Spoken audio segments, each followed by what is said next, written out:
इस वर्ष को पढ़ने के बाद आप लोगों को इसमें से कई सारे नाम सुने सुने से लग रहे होंगे, राइट? आज से कई साल पहले इस धरती पे ऐसे लोगों ने कदम रखा है जो इतने साल बाद आज भी हमारे बीच में मौजूद है। ये लोग कहाँ हैं? ये एक मिस्ट्री जरूर है, लेकिन ये लोग हैं, ये एक सच्चाई है। लेकिन सवाल है कि ये लोग कौन है और इन लोगों ने ऐसा क्या कर दिया जो इतने सालों से ये लोग जीते आ रहे हैं, हमारे बीच में है और हमें पता ही नहीं। तो अगर आपको इमोर्टैलिटी एज अ कॉन्सेप्ट पसंद आता है तो आज का ये वीडियो आपके लिए है, बिकॉज इस वीडियो में हम बात करेंगे ऐसे लोगों के बारे में जिन्होंने लिटरली भगवान से, देवों से वरदान पाया है अमर होने का, चिरंजीवी होने का।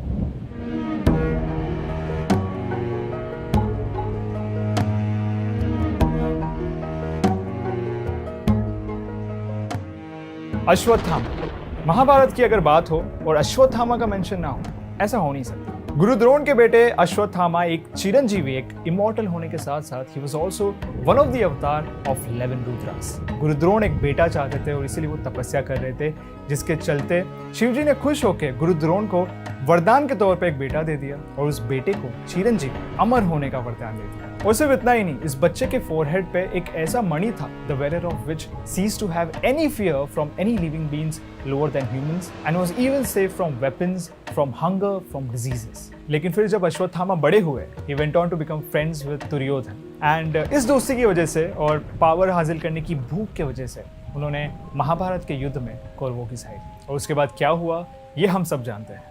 अपने इमोशंस में बह के अश्वत्थामा ने कुरुक्षेत्र वॉर में इतनी गलतियां कर दी कि कृष्ण भगवान ने उन्हें पनिश करने के लिए उनसे उनका माथे का मणि छीन लिया और उन्हें ये श्राप दे दिया कि उनका ये जख्म कभी नहीं भरेगा, उनकी पूरी बॉडी लेप्रेसी का शिकार हो जाएगी। It will also be covered by पस एंड अल्सर्स। कृष्ण भगवान ने यह भी कहा कि अश्वत्थामा अपनी पूरी जिंदगी एक रोगी बन के जिएंगे और कोई उनके मदद के लिए नहीं आएगा, कोई उन्हें फूड या शेल्टर तक प्रोवाइड नहीं करेगा, because anybody who comes near him will be disgusted of him. लेकिन सबसे सरप्राइजिंग बात यह है कि कुछ साल पहले एक थियरी सामने आई थी जिसमें मध्य प्रदेश के एक डॉक्टर ने यह क्लेम किया है कि ही हैज सीन अश्वत्थामा। उस डॉक्टर ने यह कहा कि कुछ साल पहले उसके पास एक पेशेंट आया था जिसके सर पे, जिसके फोरहेड पे एक अनयूजुअल सा वुंड था। उसने ये भी बताया कि इतने सारे ट्रीटमेंट और मेडिसिन के बाद भी वो जख्म बढ़ नहीं रहा था। तो एक दिन चेकअप करते करते डॉक्टर ने उस पेशेंट को मजाक मजाक में पूछ लिया कि आपके माथे का वुंड भर नहीं रहा, क्या आप अश्वत्थामा तो नहीं? और बस उसके बाद जो हुआ वो बहुत शॉकिंग था।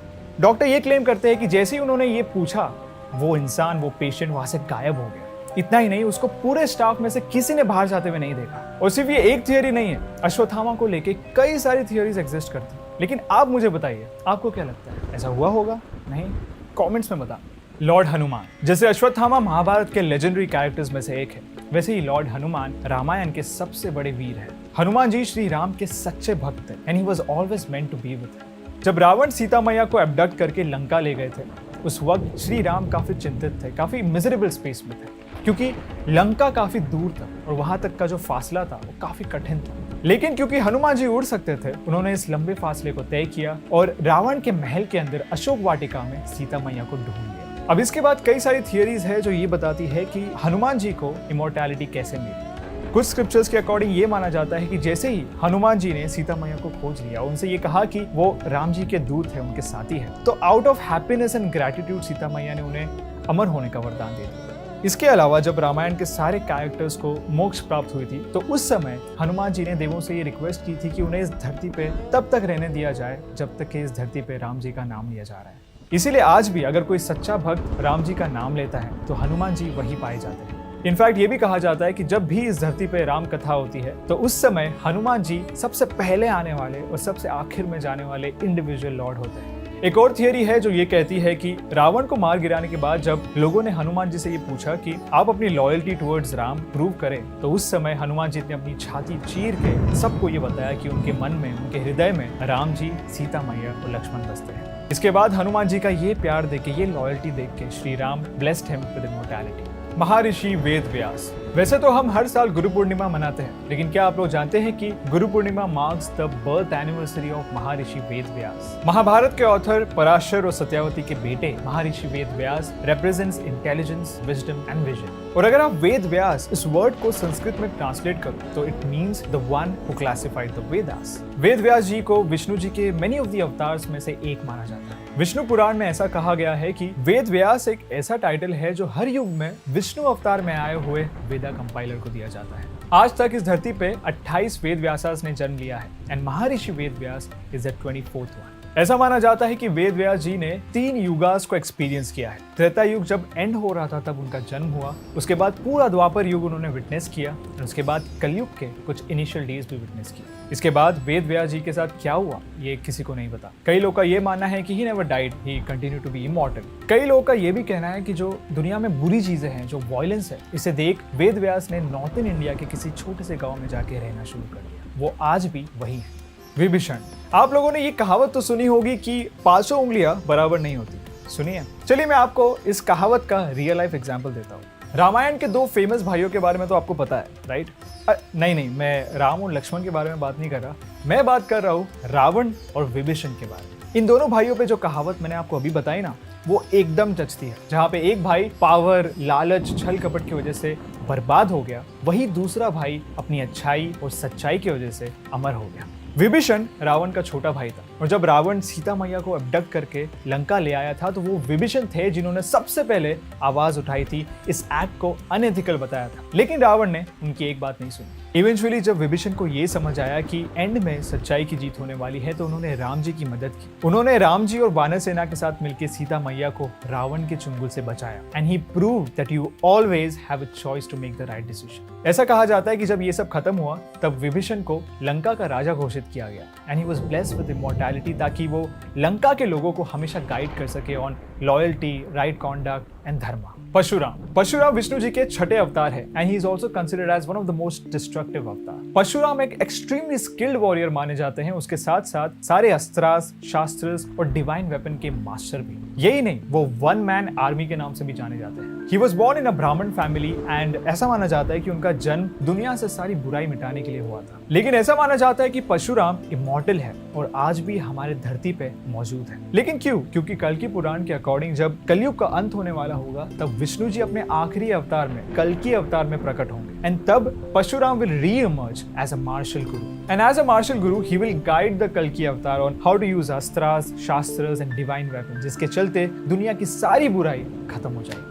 महाबली, जो बलि के नाम से जाने जाते हैं, एक असुरा किंग है और हिंदुइज्म में पाए जाने वाले 3 वर्ल्ड्स दैट इज त्रिलोका उसके राजा भी हैं। बलि को देखने के बाद Indradev, who is considered as the king of devas, उनके मन में बलि को लेके एक अनहेल्दी सा एरोगेंस डेवलप हुआ, जिसके चलते वो विष्णु जी के पास गए और विष्णु जी से ये रिक्वेस्ट की कि वो बलि को सबड्यू करें। With no other choice Vishnu ji ने वामन अवतार लिया और वो बलि के पास गए और बलि के पास जाके विष्णु जी ने कहा कि उनके फीट के 4 स्टेप से कवर होने वाले लैंड वो उन्हें देते। अब वामन अवतार का साइज देख के बलि ने तुरंत हाँ बोल दिया, लेकिन वो कहता है ना that you should not judge the book by its cover। यहाँ पे वही हुआ।